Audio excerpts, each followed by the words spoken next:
Olá, boa noite, a graça e a paz do Senhor Jesus, que bom estar aqui com você nesta noite para mais uma vez nós louvarmos e adorarmos ao nome do Senhor nessa live da palavra. E eu agradeço a Deus pela sua vida, pela escolha que você faz de passar esse período aqui comigo, hoje um pouco aí atrasados, mas você que está chegando, que Deus nos abençoe, seja um período de meditação, de confirmação da bênção do Senhor sobre a nossa vida. Tivemos a alegria de estarmos nas nossas igrejas, quem já está se reunindo nos cultos presenciais, e o Senhor falou poderosamente ao nosso coração para atender ainda a muitas pessoas que estão impedidas de participarem dos cultos presenciais.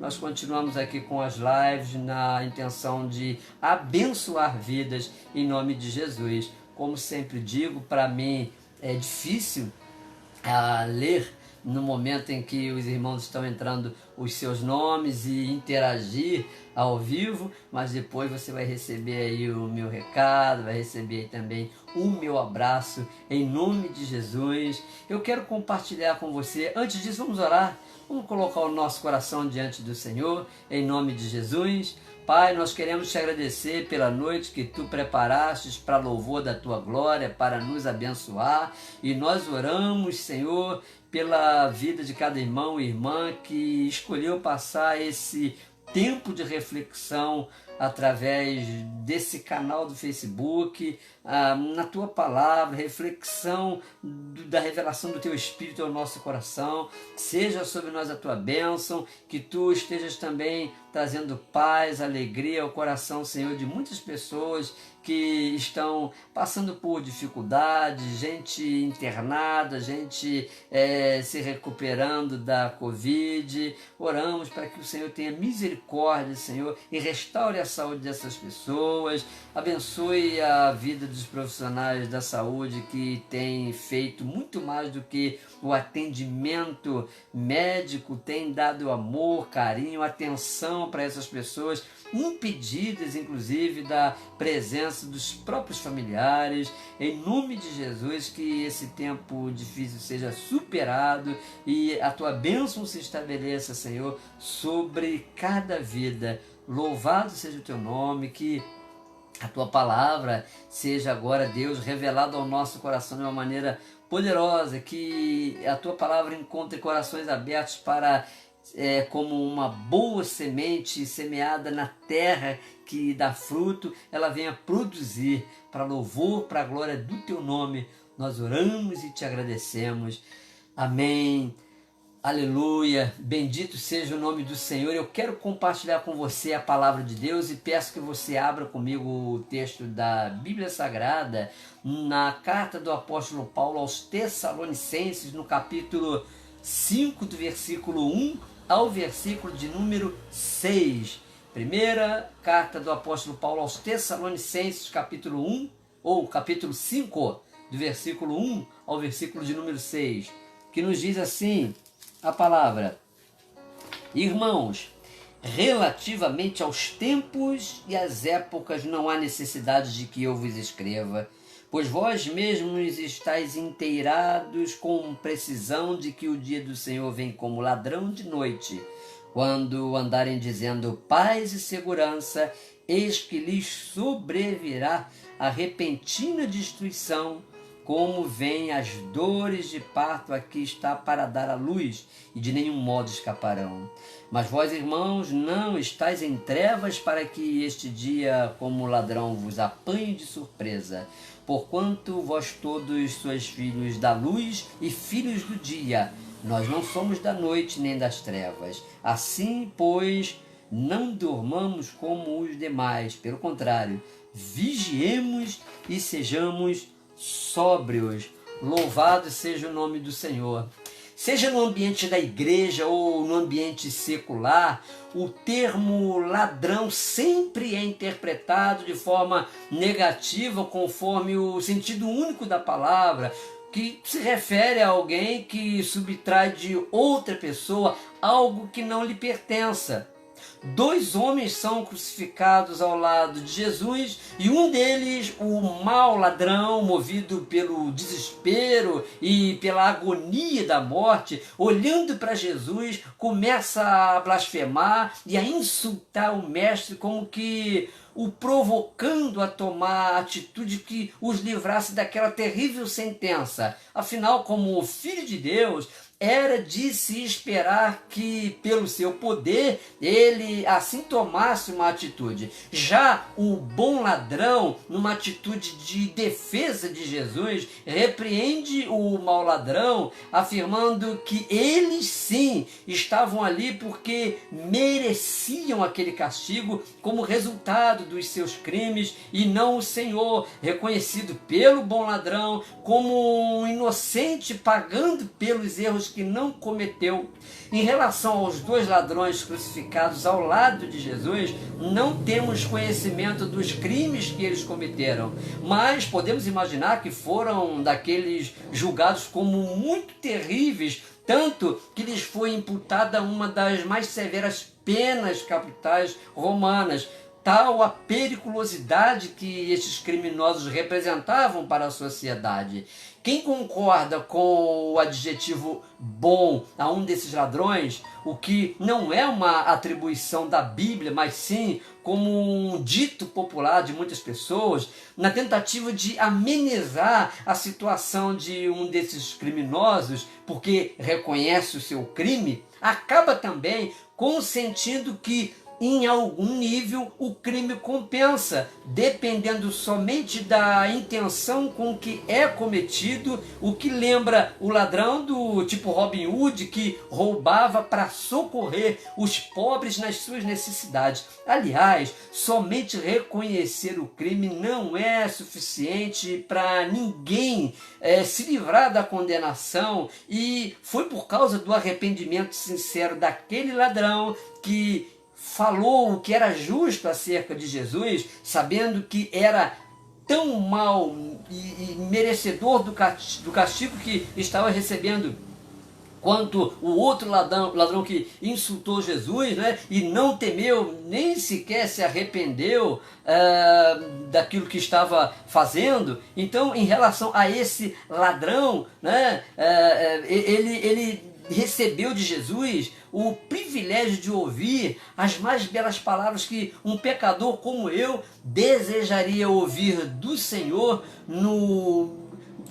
antes de dar. Jesus falou para ele: ainda hoje estarás comigo no paraíso.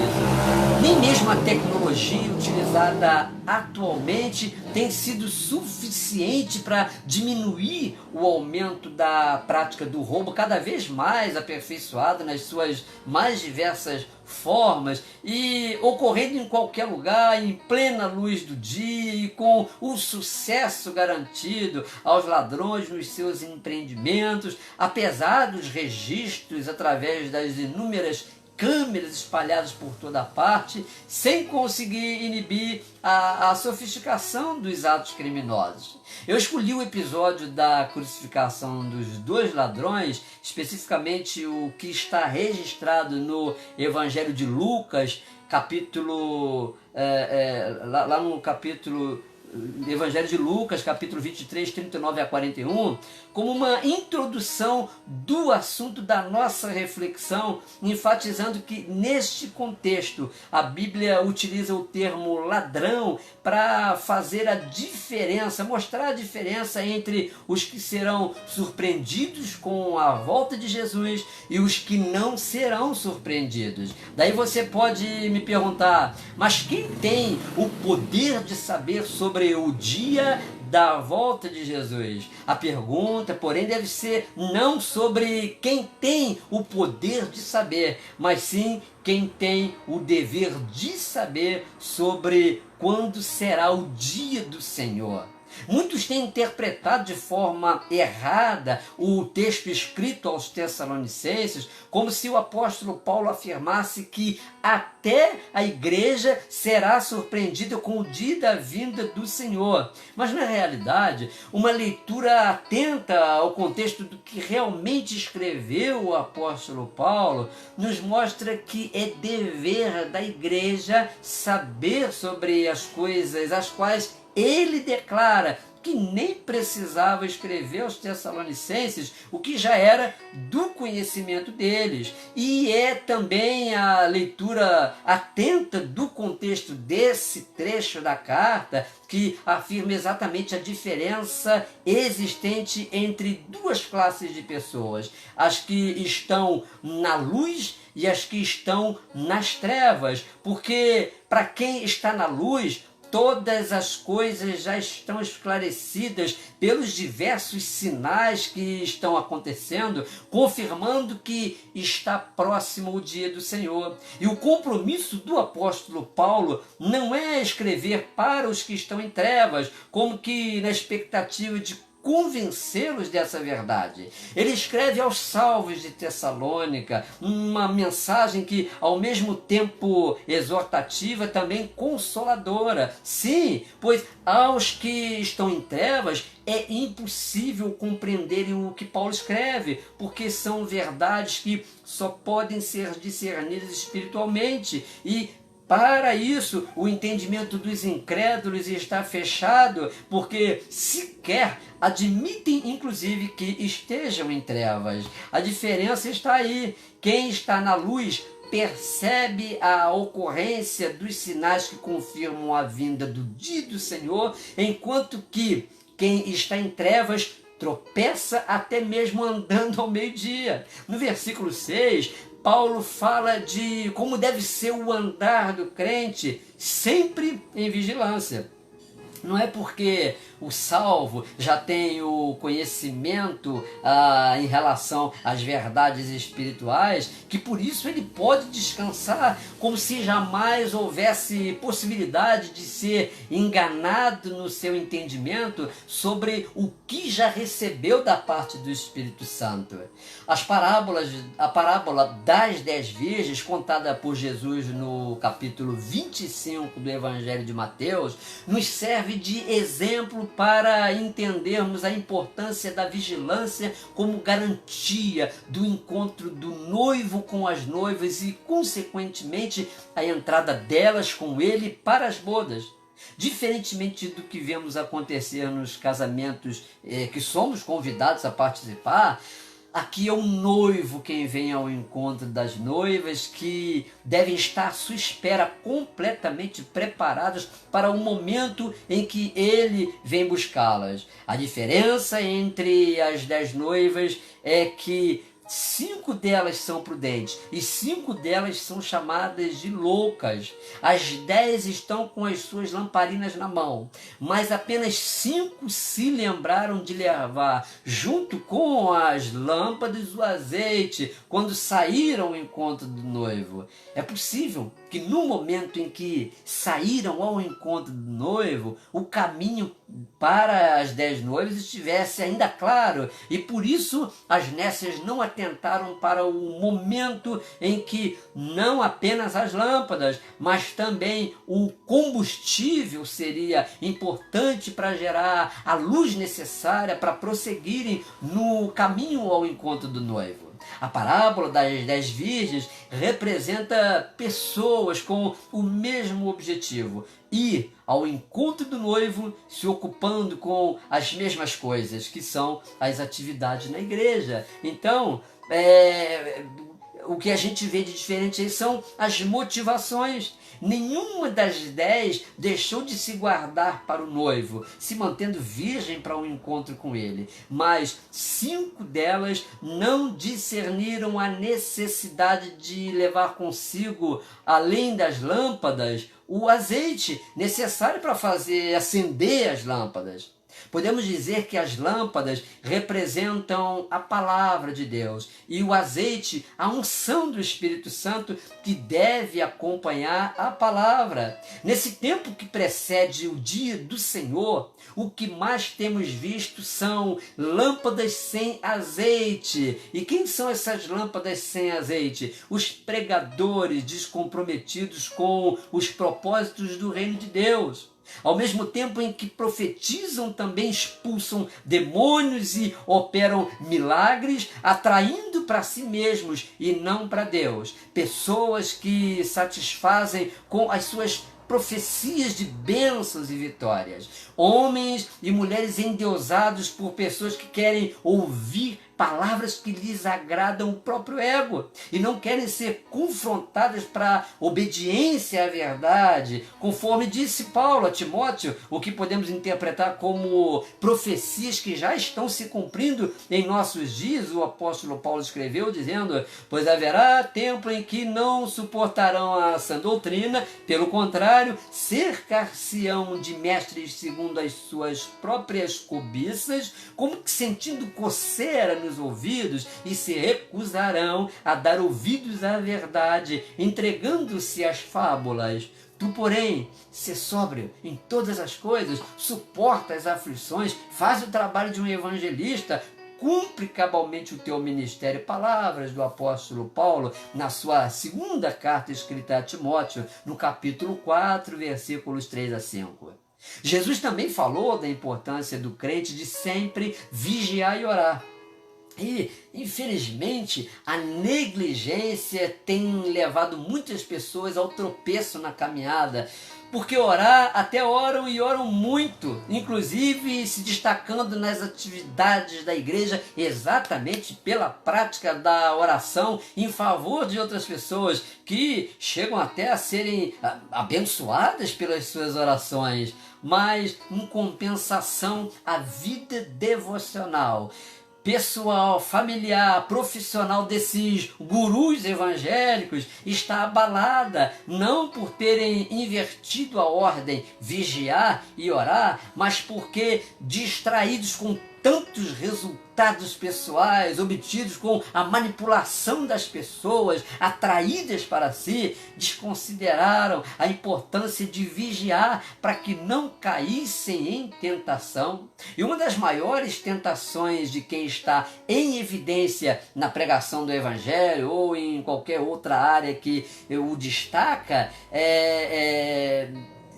podemos dizer a respeito da liberação das profecias, da operação de milagres, né? É acreditar que tem em si mesmo tais capacidades sem depender mais do Espírito Santo, se considerando como o aferidor de medidas para quem está numa condição inferior a dele ou a dela nas questões relacionadas às experiências com o sobrenatural. É possível que no dia do Senhor, que vem como ladrão, a Bíblia está nos dizendo isso, muitos de nós sejamos apanhados de surpresa, e isso porque estaremos entretidos como Marta, com tantos afazeres que nem nos daremos conta de que ele chegou.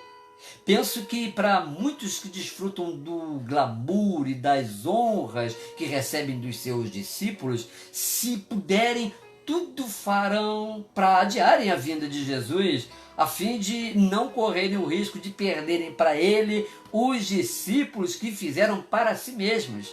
Para alguns gurus evangélicos, não compartilhar das coisas do reino não significa deixar de fazer a obra, como Jesus mesmo disse no Evangelho de Mateus, capítulo 7, versículos 22 e 23. Muitos naquele dia hão de dizer-me: Senhor, Senhor, porventura não temos nós profetizado em teu nome? Em teu nome não expelimos demônios? Em teu nome não fizemos milagres? Então lhes direi explicitamente: nunca vos conheci.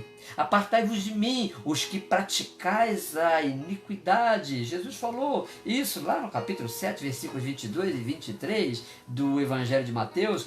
Com isso, a gente aprende que profetizar, expulsar demônios e fazer milagres em nome de Jesus não garante a ninguém entrada no reino de Deus. E falar sobre o reino de Deus é diferente de falar do dia do Senhor, que virá como ladrão. Porque Jesus disse no Evangelho de Lucas, capítulo 17, versículo 21, que o reino de Deus já está dentro dos salvos. Por isso que afirmo que muitos estão fazendo coisas que consideramos até importantes na igreja, mas sem qualquer conexão com o reino de Deus, porque a motivação do seu coração não é honrar a Deus, nem edificar as vidas, mas chamar a atenção para si mesmos, com isso assumindo o lugar de Deus. E quem assume o lugar de Deus está mais parecido com Satanás, que intentou sem sucesso estabelecer seu trono acima do trono de Deus. E essas pessoas estão mais parecidas com ele do que parecidas com Jesus, que se esvaziou ao ponto de assumir a forma de servo. Paulo fala no versículo 3, que especificamente sobre quem virá a destruição, da qual de nenhum modo eles vão escapar. Paulo está falando daqueles que esperam paz e segurança como bens existenciais conquistados pelos acordos políticos entre os poderosos do mundo através de um falso cenário de ordem estabelecido com uma única finalidade: distrair as pessoas que estão em trevas, cegando ainda mais o entendimento delas em relação à revelação da palavra de Deus na sua mente e do quebrantamento do coração pela unção do Espírito, para crerem em Jesus e serem encontrados em estado de vigilância no dia do Senhor, conforme está escrito no versículo 3 do capítulo 5 de 1 aos Tessalonicenses, que nós acabamos de ler. Quando andarem dizendo paz e segurança, eis que lhes sobrevirá repentina destruição, porque vêm as dores de parto, como vêm as dores de parto, aqui está para dar luz, e de nenhum modo escaparão. Já no versículo 4, o apóstolo Paulo afirma que os irmãos da igreja de Tessalônica não estão em trevas, exatamente para que aquele dia não os apanhe de surpresa como um ladrão. Para os que estão em Cristo, o dia do Senhor virá de repente, mas não inesperadamente. Nós aguardamos, esperamos o dia do Senhor.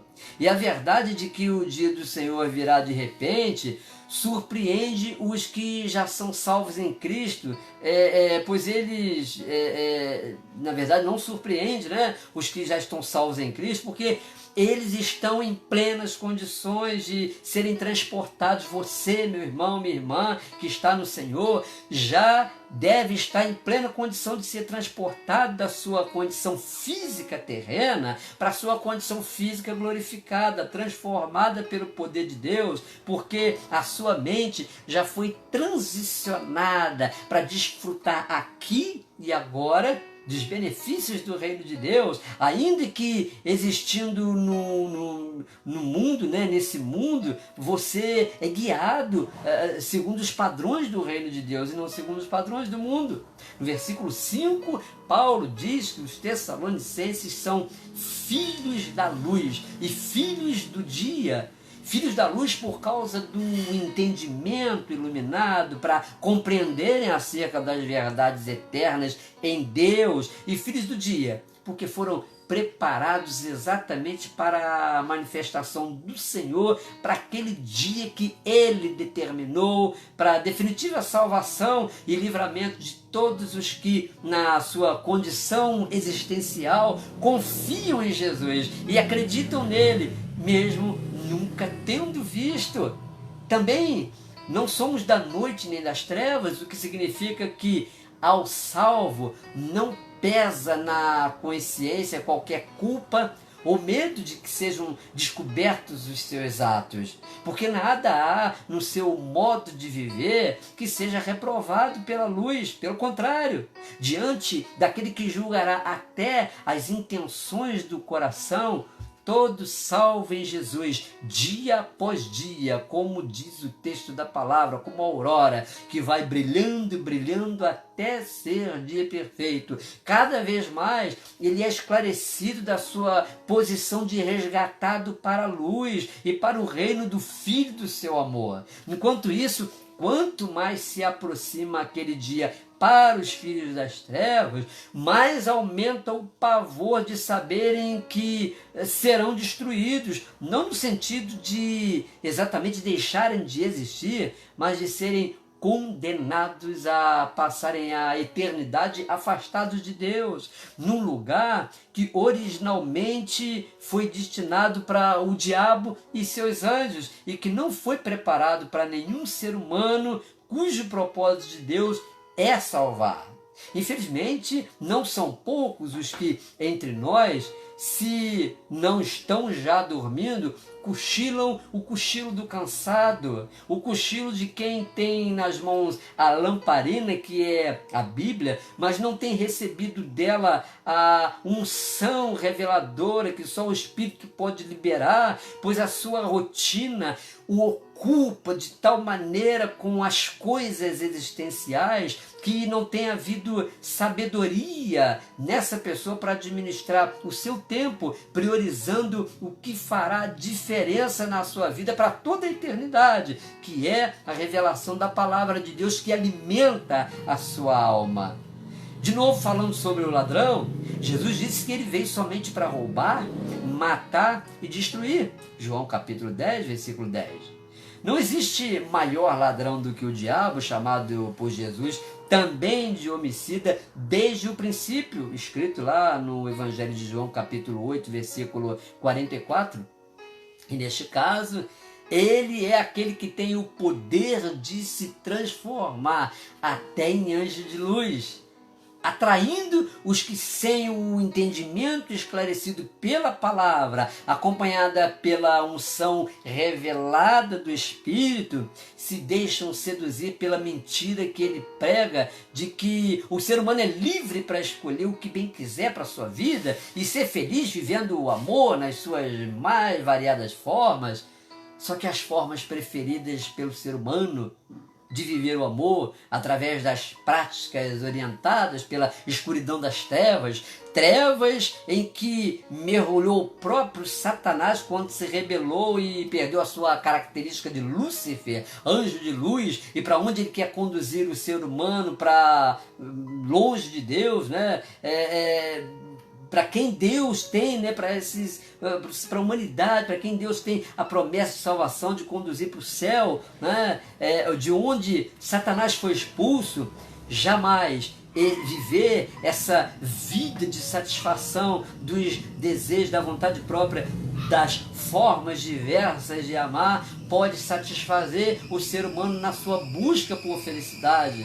Mas, em se tratando do nosso arqui-inimigo que detesta toda a raça humana, cujo plano dele é subjugar a condenação eterna todos os que ele conseguir seduzir pelo engano, ainda que sabendo que pelo poder do sangue de Jesus Cristo, Deus propôs a salvação de todo aquele que nele crê, sendo isso suficiente para libertar o pecador arrependido do seu poder destruidor. Sim, em se tratando do diabo, não estamos falando de um ladrão que se interessa por qualquer coisa sem valor, mas pelo que é mais precioso a todo ser humano, a sua alma.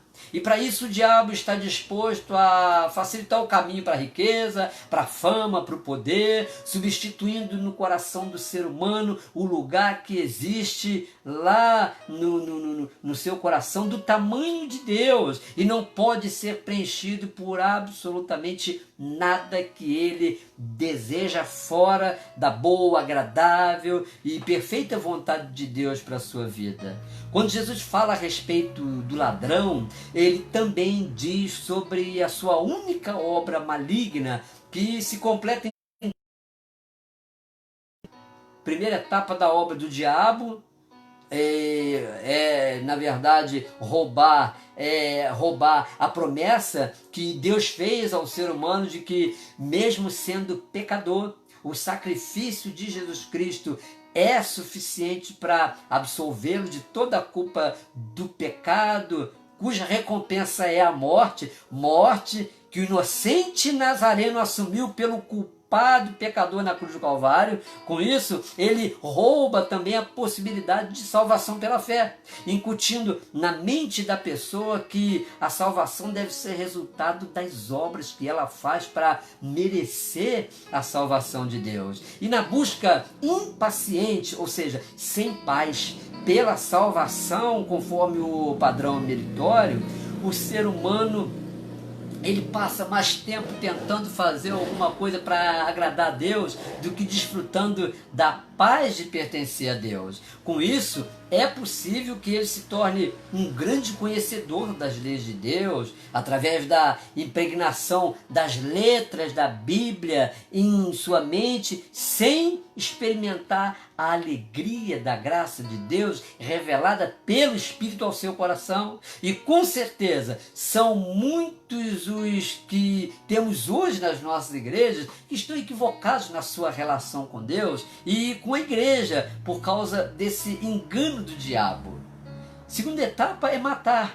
Tendo alcançado o sucesso na primeira etapa da sua obra, o diabo parte para a segunda etapa, que é matar o ser humano. Isso não quer dizer necessariamente que a pessoa para de respirar, mas sim que ela, sufocada pelas regras impostas pela religião, ela morre espiritualmente. O que também não quer dizer que ela deixa de desempenhar as suas tarefas na igreja. Pelo contrário, quanto mais morta espiritualmente estiver, mais obras ela vai se empenhar e fazer, como que para ser vista pelas pessoas, porque é para as pessoas que ela trabalha e é das pessoas que ela espera o reconhecimento pelo que tão intensamente ela está se dedicando, na constante intenção de quê?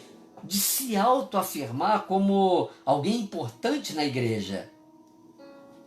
A terceira etapa é destruir, roubar, matar e destruir. E destruir é a etapa final descrita no versículo 3 do capítulo 5 de 1 aos Tessalonicenses, que fala sobre a destruição destinada aos filhos das trevas no dia do Senhor. Então é possível que muitos irão até a esta última etapa da obra do diabo sem serem percebidos nem demovidos das suas funções eclesiásticas, embora já reprovados há muito tempo pelo Senhor. Precisamos, diante de tudo isso, manter a vigilância em oração e cada vez mais intensificar a nossa comunhão com Deus e com a sua palavra, confirmada pela unção do seu Espírito, porque ainda que o diabo tenha vindo para roubar, matar e destruir, Jesus finaliza dizendo que ele veio para que tenhamos vida, e vida com abundância. E como não temos parte com o diabo, nem com as trevas, mas a nossa parte é com Deus, como filhos da luz, perseveremos em santificação, nos guardando tal como uma noiva virgem se guarda para o seu noivo, aguardando sem surpresa o dia do Senhor, no qual se revelará a poderosa e eterna salvação a todos os que amam e aguardam a sua volta. Maranata, ora vem Senhor Jesus, é o que nós temos que dizer diante da realidade do dia do Senhor, que não será para nós uma surpresa, porque não estamos desesperados, nós estamos esperando. Que Deus abençoe ricamente a sua vida, em nome de Jesus. Eu quero orar por você para que o seu coração seja aquietado na presença de Deus. E se você está atribulado, quem sabe, até atarefado com tantas coisas do seu ministério, tanta demanda de trabalho, mas impedido do melhor que é a comunhão com o Senhor, quando Jesus chama Marta, que tenta impedir a Maria de continuar dando atenção ao Mestre, naquele momento de comunhão, de palavra de Jesus. E ele chama Marta e diz, quando Marta fala, não te importas, não te incomodas que a minha irmã esteja aí enquanto eu tenho tantas coisas para fazer? E Jesus disse, tu te importas com muitas coisas, sendo que uma só te é necessária. E o que nos é mais necessário é a comunhão com Ele.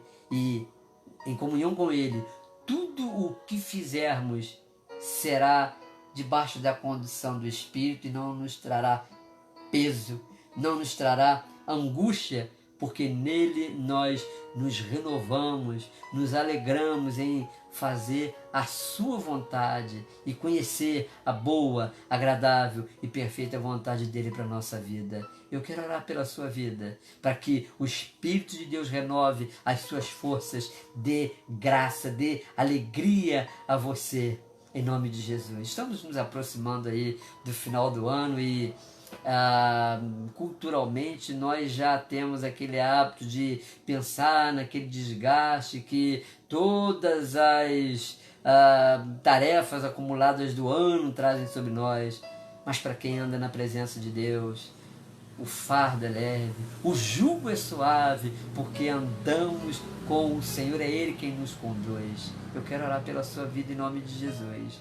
Pai, nós te louvamos pela tua maravilhosa presença conosco, presença que nos renova, presença que nos abençoa, presença que nos consola, presença que nos fortalece, presença que nos abre o entendimento para não sermos seduzidos pelos enganos do diabo que veio para roubar, matar e destruir. Nós reafirmamos aqui que não temos parte com o diabo, a nossa parte é com o Senhor que nos transportou das trevas para a sua maravilhosa luz, para fazermos parte do reino do Filho do seu amor. Por isso nós colocamos o coração diante de Ti, nós queremos estar vigilantes, nós queremos estar em oração, nós queremos manter, Senhor, a nossa condição espiritual em dia, para que quando vier a tua manifestação em glória, nós não sejamos surpreendidos,